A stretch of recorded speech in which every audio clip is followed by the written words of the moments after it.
different kinds of chances in order to study abroad or even to join some kind of work. So it started, that how it started in 2001, and they divided it into 6 levels, A1, A2, B1, B2, C1, C2, or what we call the basic speaker, the independent speaker, and the proficient speaker. That what happened by the beginning of 2001, and it was mainly used by different organizations, as I said, in order to decide the level of different students, in order to help give them different kinds of scholarships, in order to study in different universities, or for people to join different kinds of jobs.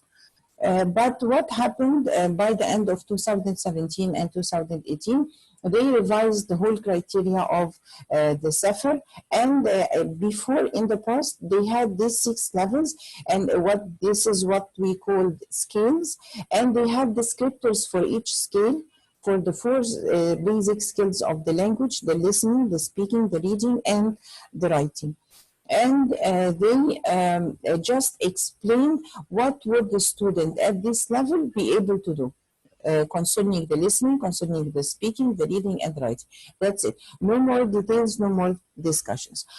By 2017, 2018, they said they wanted to give it a bigger scope, and in order to help teachers inside their own classes to plan their own lessons, not only to decide the levels of the different students. And the way they redesigned the new descriptors of the CEFR was mainly to help the teachers to assess their own students in their classes. So before we start, we have to agree on a certain definition concerning the CEFR. Fundamentally, the CEFR is a tool. It's a tool to assist planning curriculum, courses, and examinations by working backwards from what the learners need to be able to do with the language, need to be able to do. This is the most important thing. What do we want our own students to be able to do by the end of the course or the curriculum or the exam that we are going to give to them? So according to this, they have set the different descriptors of the CEFR. And they divided them into scales and descriptors. And the scales we said are the 6 scales: A1, A2, B1, B2, C1, C2. This is what they did in the past. So many teachers complained that when they wanted to decide the level of their own students, they did not fit into one of these categories. It was something in between. So they, with the new revisions of the CEFR, they added pre-A1, A1 plus, A1 plus, yes, A2, A2 plus, B1, B1 plus, and B2, B2 plus. They added these levels in order to help the teachers to find the way in between the different levels to help the teachers assess the levels of their own students.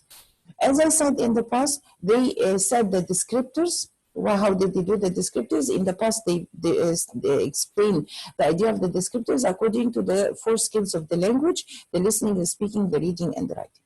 But with 2017, they changed the whole conception. They divided it into these 4 categories. They called it an overall language proficiency. They gave general competencies, communicative language competencies, communicative language activities, communicative language strategies. They said that we are going to speak or we want to attract the attention of the teachers to the general competencies that they have to keep in mind while working in their own classes. When you work in your own classes, you have what we call savoir. Savoir means, it's a French word, all these are French words, which means savoir, which means knowledge. Knowledge is what you are going to give to your own students. What kind of knowledge are you giving them? Are you giving them new vocabulary, new grammar rules? Are you helping them to do new kinds of writing, to practice new kinds of writing, to go through different reading genres? So this is the kind of knowledge that you are going to give to your own students. So after you give them this knowledge, what are you going to do in order to help them to practice inside the class? So you give them different kinds of exercises. For example, for the vocabulary, you're going to give them exercises like choose the correct answer, fill in the spaces.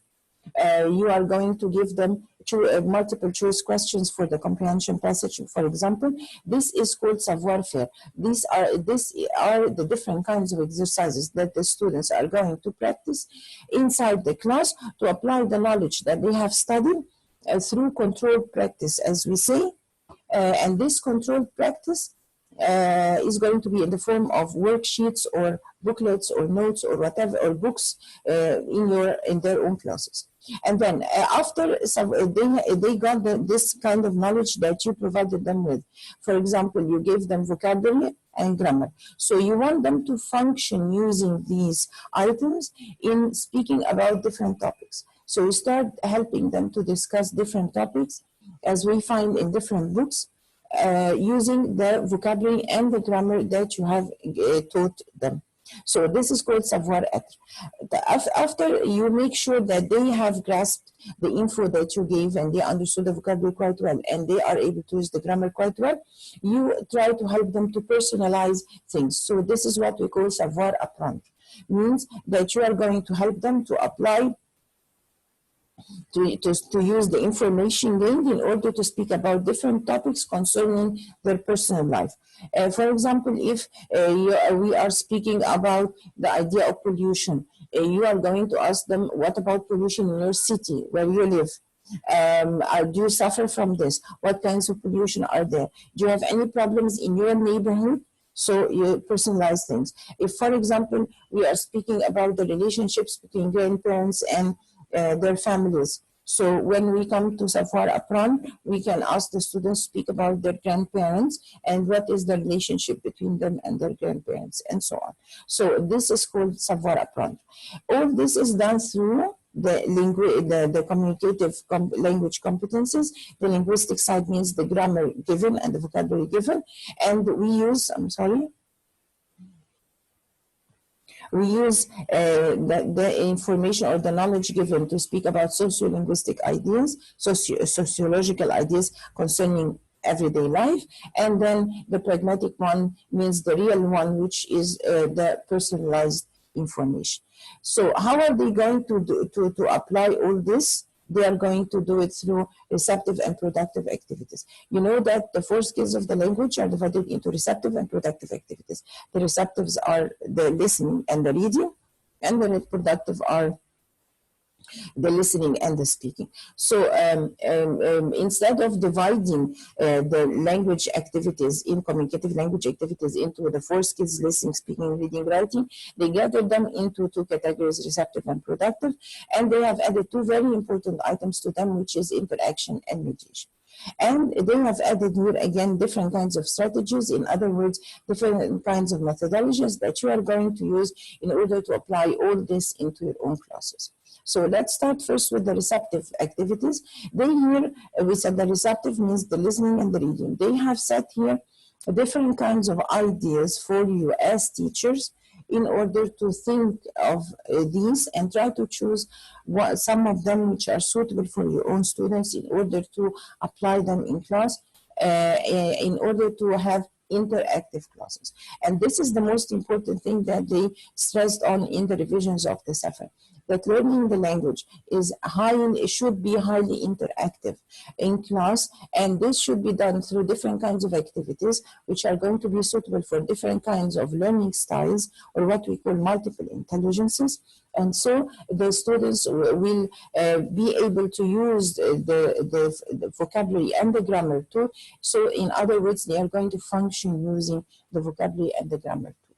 So they have given you different ideas here for the listening. For example, understanding interaction between other speakers, listening of a member of a live audience like the TED Talks, for example, listening to announcements and instructions if you want to give a lesson about the difference between must, have to, and should, for example. So you can use such a listening, because for sure it's going to include these items of must, have to, and should. Again, they are giving you over here different kinds of activities concerning the reading as well. And they are even setting a separate item for the audiovisual. So we can use videos, we can use films, we can use TV shows in order to make our lessons interactive and divide the students into groups and then ask them to discuss the items. And it depends on the level that we are working with. If we are working with very young learners, we can give them different kinds of questions. So when they watch the video, they are going to start answering the questions together in groups. So they will be, and then they can present this. So in this case, you are working on the listening and the speaking skills. And at the same time, this is done interactively in class in the form of groups. And they have set one of the strategies over here, which is the cues and the inferring, what we call critical thinking questions. You always should ask them to guess, to predict what do you think is going to happen next. For example, you can ask them to reflect on certain problems and think about their personal life or the life in their society or the life in the neighborhood in order to guess how things are going to move on. These are the receptive activities. They have done the same with the productive activities, which is the speaking and the writing. Again, they give you a set of different kinds of activities that you can choose from, and they give you suggestions for different methodologies that you can follow.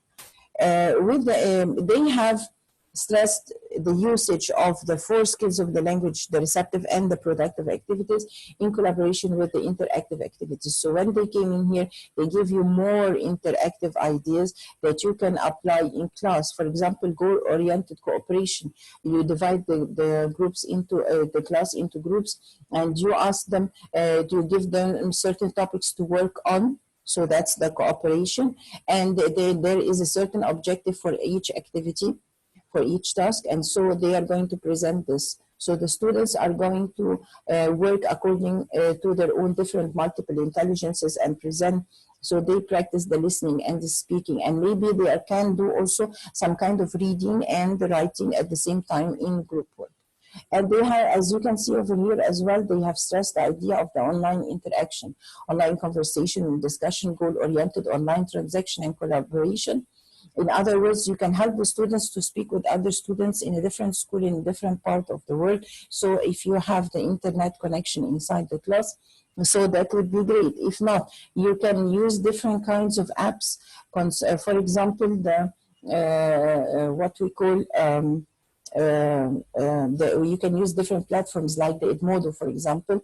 You can use Quizalize, Class Note One, for example, in order to make portfolios for the students and other students in a different country. You can add them to this platform with the help of their own teachers, and they can write back to them. So if there isn't a chance for them to interact personally inside the school or inside the class, they can interact with each other in writing, and you can follow up the writing and try to help the students cooperate more in order to develop the language that they are using. And so they are going to function more, the vocabulary and the grammar, and in this case, this is what we call the real language use of the language.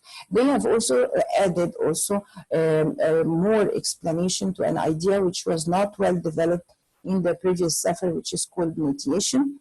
Mediation means the medium that you are using for your own classes. For example, if you are giving a reading lesson, so you are giving the reading lesson through a story. So this story is your medium through which you are going to provide your lesson.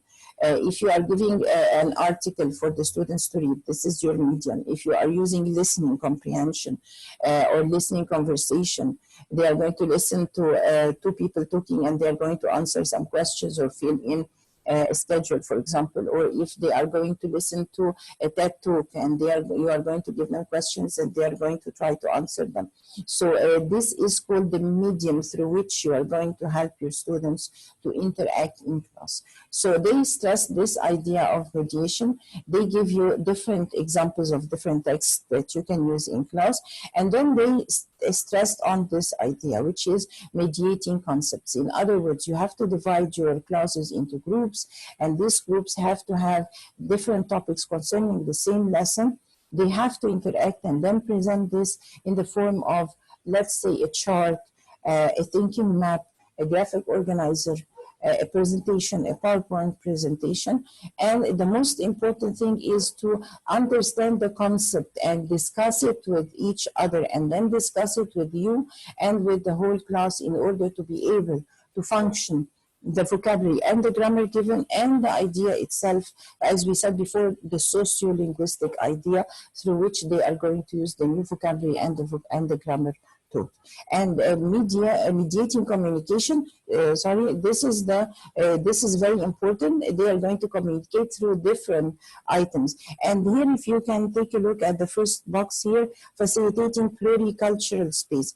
This is important, especially in countries which receive lots of immigrants from different parts of the world, because there are students from different cultural backgrounds, and these students, when you come to speak about different cultural ideas, like for example festivals, celebrating feasts, different kinds of traditions and customs, this can be a very helpful item, because you can show respect to the other cultures of the students in the class, so that you can give them the chance to speak about their different customs and festivals and celebrations and ideas that they have in their society. So they are not only going to function using the vocabulary and the grammar given, but they are going to use them in speaking about something personal, as we said, to be pragmatic, to use it in real language use. And so this is going to make much better connections between students in your classes.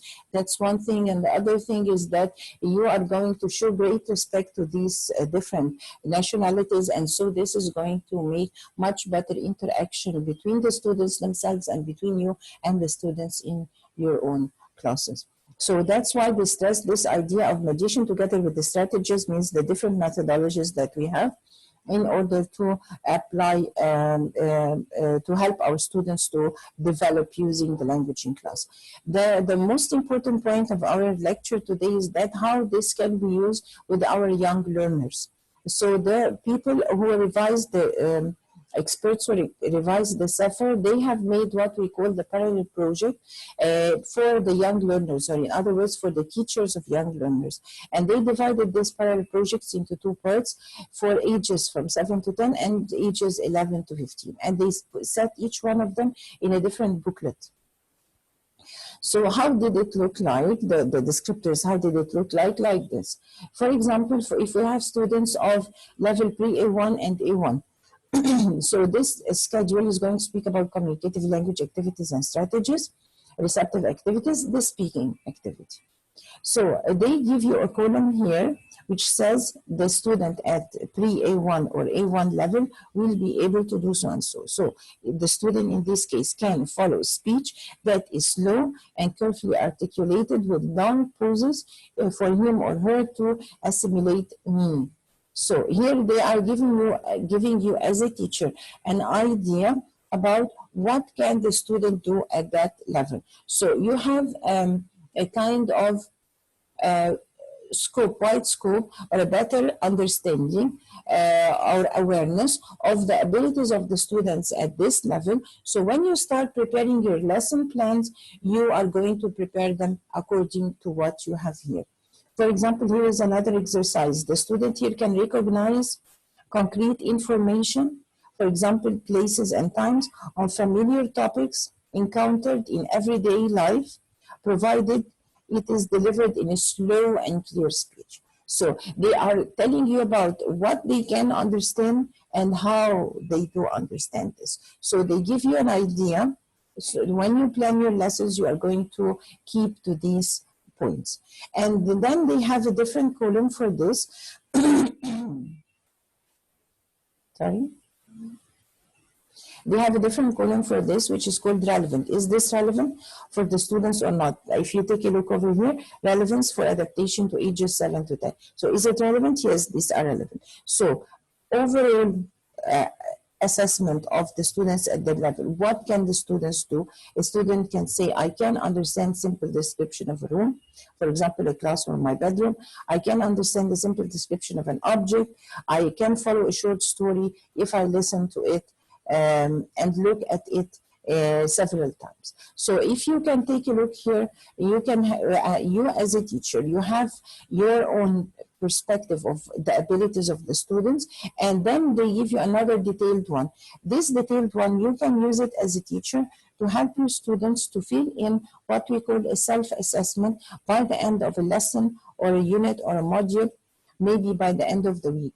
You have taught number of lessons with the number of skills and the number of objectives. So by the end of the lesson, you can use these items and make a kind of self-assessment for your own students, so they can tick in front of them. They can say yes or no. They can say choose one from 1 to 5, as 1 is the least and 5 is the highest. So they can choose really that I can understand the simple description of a room. So if the student feels confident about this, he or she can take the 5, for example. If not, they can take the 3, the 2, according to what happened.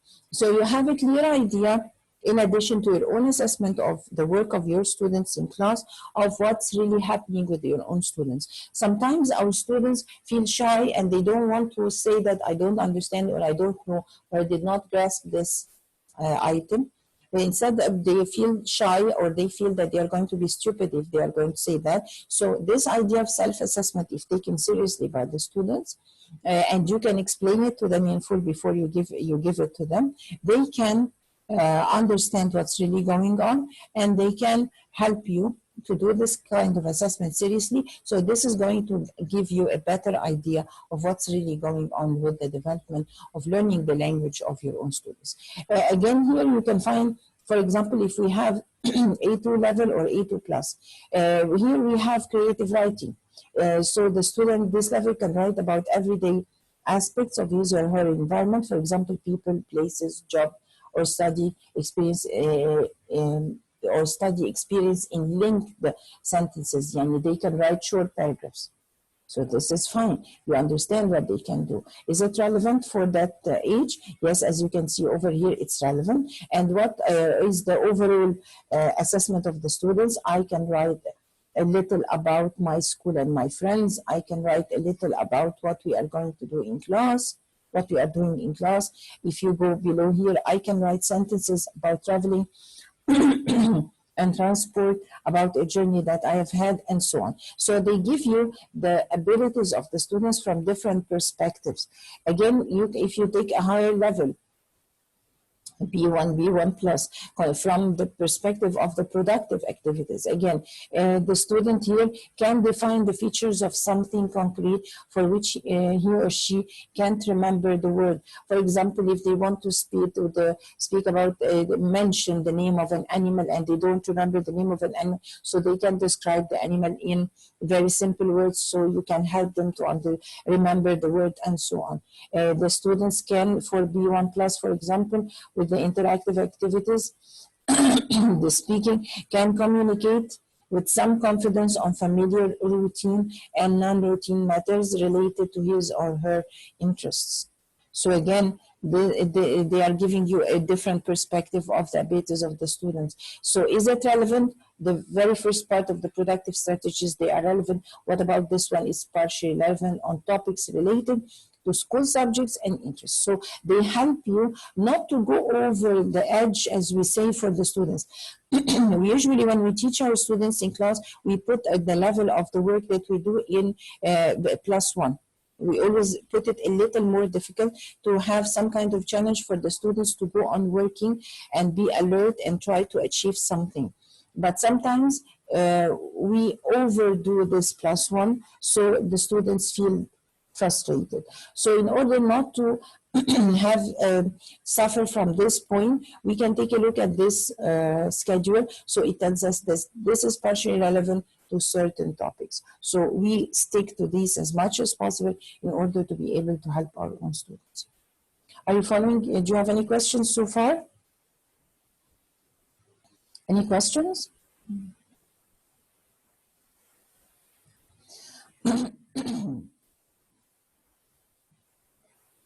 Any questions, ladies? Are you following? Can you hear me quite well? Yes, I can hear you properly, Miss Ma. Thank you. Thank you very much. No questions so far? Thank you. So, and then we can have another example over here, again, of the online interactive activities. Would you kindly mute your mic again, please? Thank you. Thank you. And then here we have also,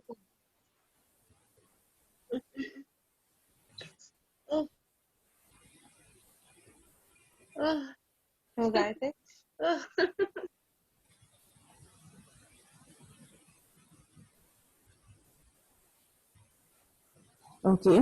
So again, here we have another example from online interaction again. Through online interaction, what can the students do? The students can write very simple messages and personal online postings, can use formulaic expressions, different kinds of expressions that you can teach the students, and combinations of simple words to post short positive and negative reactions to simple online postings. For example, if someone tells them, how are you? So they will be able to say, I'm fine, thank you. Please remember me to your family members. Sure, thank you very much. Could you help me please with doing my this exercise, for example? Yes, sure. So do you mind doing so and so? No, not at all. So these are the formulaic expressions that we can teach our own students, because sometimes these are some of the communicative objectives that we teach our students in class. So the students at this level, pre-A1 and A1, will be able to use these simple formulaic expressions in order to express themselves, to listen to others and answer back, or simply to write an email to someone using these kinds of expressions. Are these relevant for the students? Yes, they are. And then if there is a chance, they can give you more detailed ideas of the abilities of the students. Again, we have extra activities over extra explanations, descriptors over here with the written interaction. They can write letters conveying degrees of emotion and highlighting the personal significance of events and experiences, and commenting on the correspondence, news, and views. For example, if they are speaking about certain festival, for example, they can speak about certain festival in their own country, but in a very simple way. It's not a complicated way, using the same vocabulary and the grammar that they have taken through the lesson about the festivals and the celebrations. The most interesting thing about the CEFR again is that they have added online. By the way, all these descriptors are found on the site of the Council, European Council. They are all for free. You can download them, you can print them. They are all for free, and I have set the references at the end of the session that you can take them and you can open them. They are all for free. One of the nicest things again about the CEFR is that they have set online, not included in the revisions of the CEFR, a number of assessment schedules and tools for teachers to use in their own classes. And they range from very young learners to even adults. And you can adapt them, even take the very simple ones and adapt them to different levels as you wish. Here is an example of one. I like to learn. This is a kind of self-assessment that you can give to your classes by the end of a lesson, by the end of the week, by the end of a unit, for example. So how I like to learn. You can do this even as a kind of guess at the beginning of the course or the term, before you start to see how far your students are interacting with the different lessons that they study in school. Think about the things that you like to do in class and look at the list and put ticks in the boxes to show whether you like it, you don't like it, or you are not sure.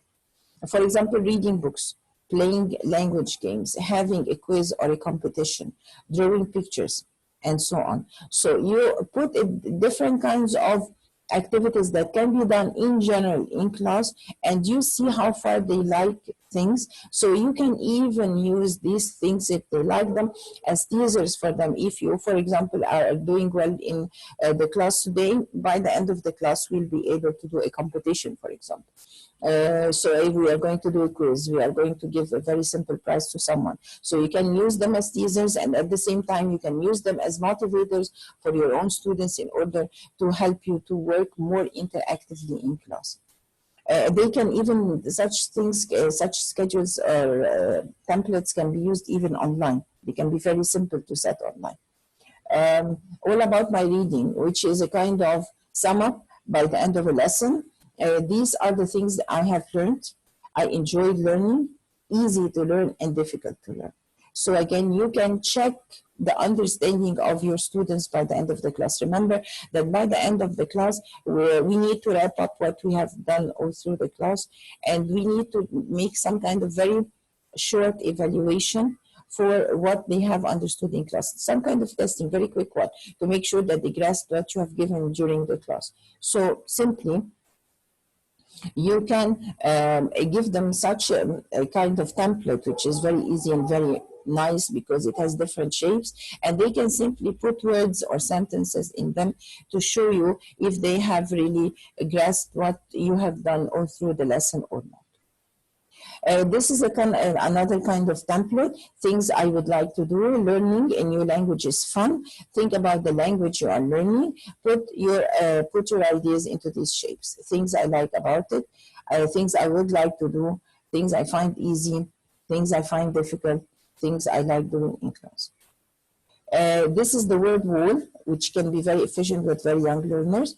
They can add the new words that they learn every lesson or every week as you wish, and they can revise it and check it back. They can even color it. They can hang it up in class, and the students would be happy to feel that they have achieved something inside the class. So whenever they are asked about a word, they can go back to it, or they can simply check it every now and then, because it's going to be stuck to their minds because they did something nice.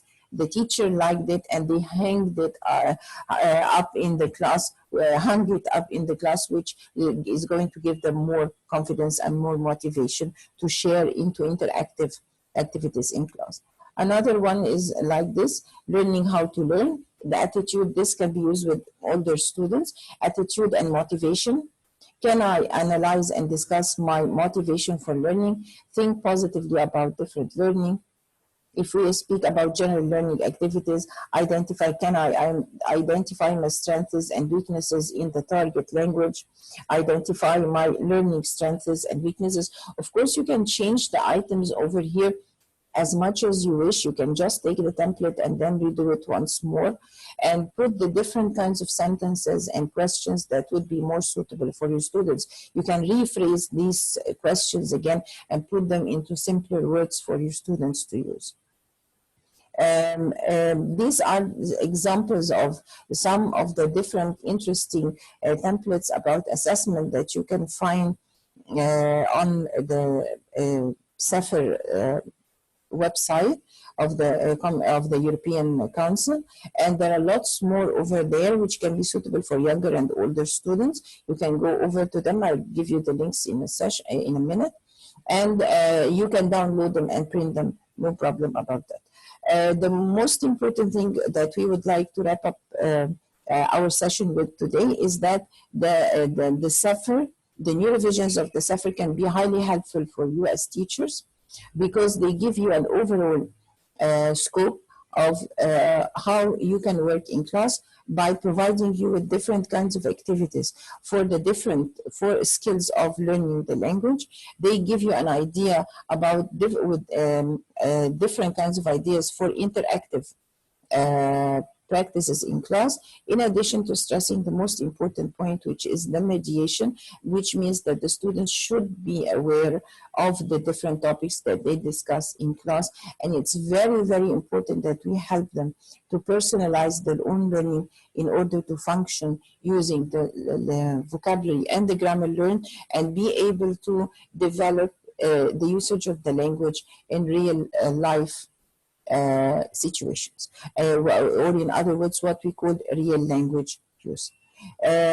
Before I close up, I would like to tell you that this session was set in details as a kind of course on EVO, which belongs to the International TESOL, which is I have set it as a kind of free course on EVO this year and last year as well. If you go to this link, you are going to find all the details of these of the ideas in these sessions and in this session, and you are going to find them discussed in different webinars. They are linked again on the website, and together with different assignments if you'd like to do them.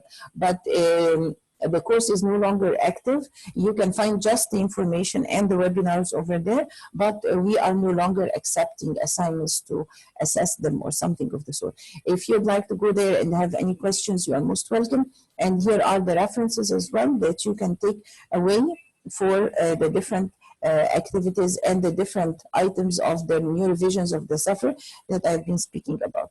The assessments over there are over there in the 3 parts over here. Thank you, Mariam. I hope you can apply it in your class. If you have any questions, you are most welcome.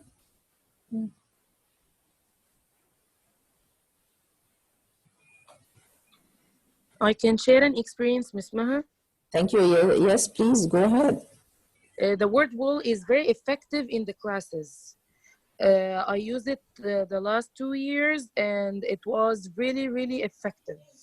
But I used it in the class. What? Can you tell us how did you use it? I get a very big chart and I hang it on the wall inside each class. And when we have a vocabulary session, I hang the vocabulary inside the word chart. So every session we can review the vocabulary using this chart. That's quite interesting, yes, because we really need to revise the vocabulary at the beginning of every class. And I also found some of my musical kids, they started to sing the letters of each word. That's quite interesting. Yes. Yes, so because some of them have a problem in the pronunciation, or some of them, they can be weak students. So they started to sing the letters of the word itself in order to memorize it easily. Yes, that's very interesting, because it's very important that we help the students to link the word to something visual. And if it can be visual and audio, that would be great. Of course, that would be great. Yes. Yes, but first time I know what you had said right now in the session, that we can use this word wall individually. Yes, I think that it would be more motivational to them, that when they know a word, they can write it by themselves without seeing it in the book.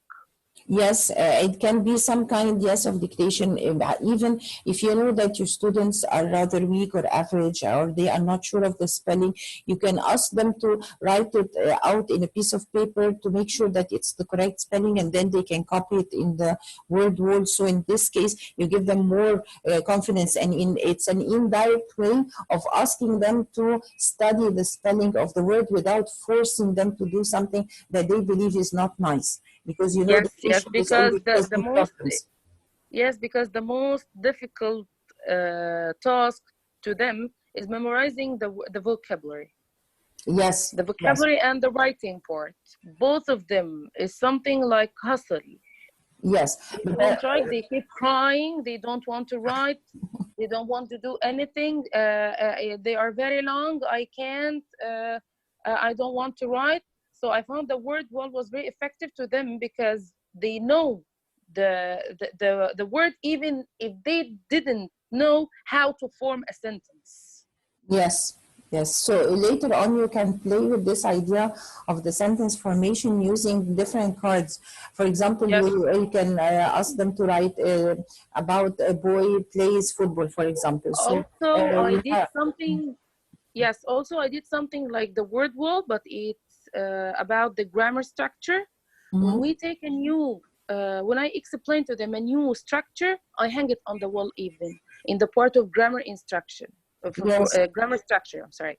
So when they want to form a sentence, they look at the grammar structure chart first, then they look at the word chart and think if this a noun or a verb or an adjective, and they can link from the grammar structure chart with the word structure, with the word chart, Chart. or the Yes. word chart.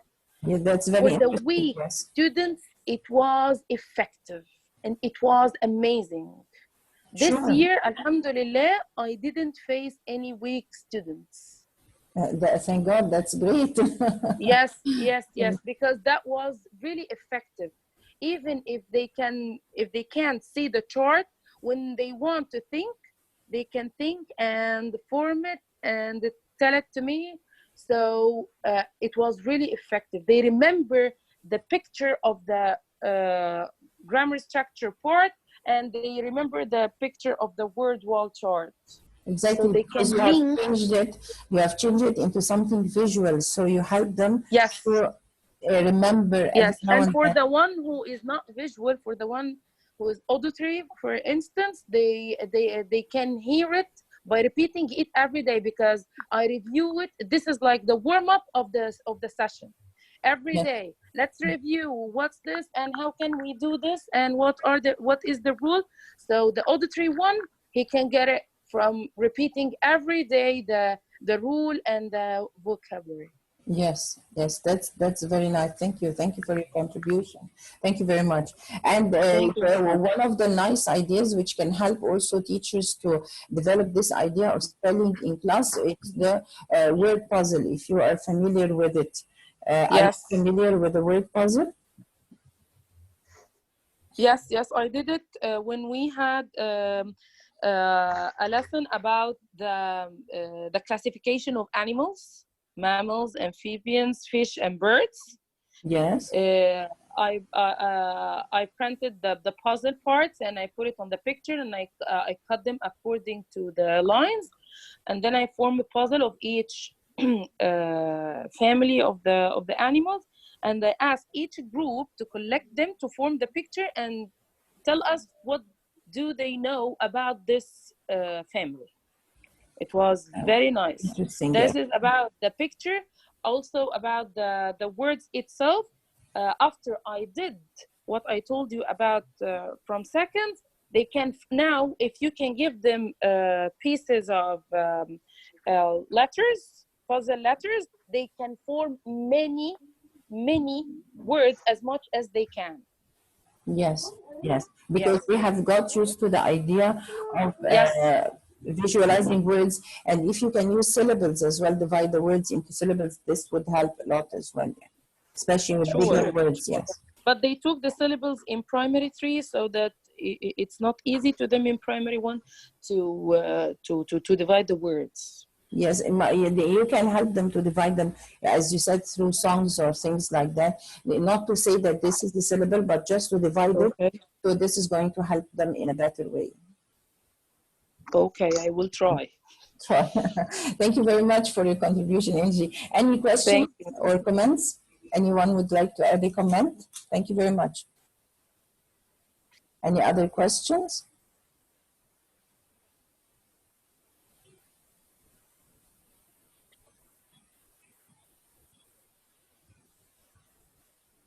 Okay, thank you very much for being with us here today. Here are my contacts. If you'd like to write anything to me, uh, I can. If you'd like the PowerPoint, I can send it to you. If you write me on the email, I can send you the PowerPoint. That would be great. No problem about it. Thank you very much, Elizabeth. Thank you, everyone, for being here. This is the blog where I put different kinds of summaries for different international sessions of international conferences, where you can find different ideas that can help you to your classes, and they are most of them are highly interactive, because they add a lot to your skills as teachers and your awareness of your profession as teachers as well. I hope you can go there and enjoy reading some of them. Thank you very much for being here. It's a pleasure, and look forward to next week's webinars. We hope that we can meet you again online. Thanks a lot. Thanks. Bye. See you. Bye. Mariam, please send me an email, and I will send you the PowerPoint.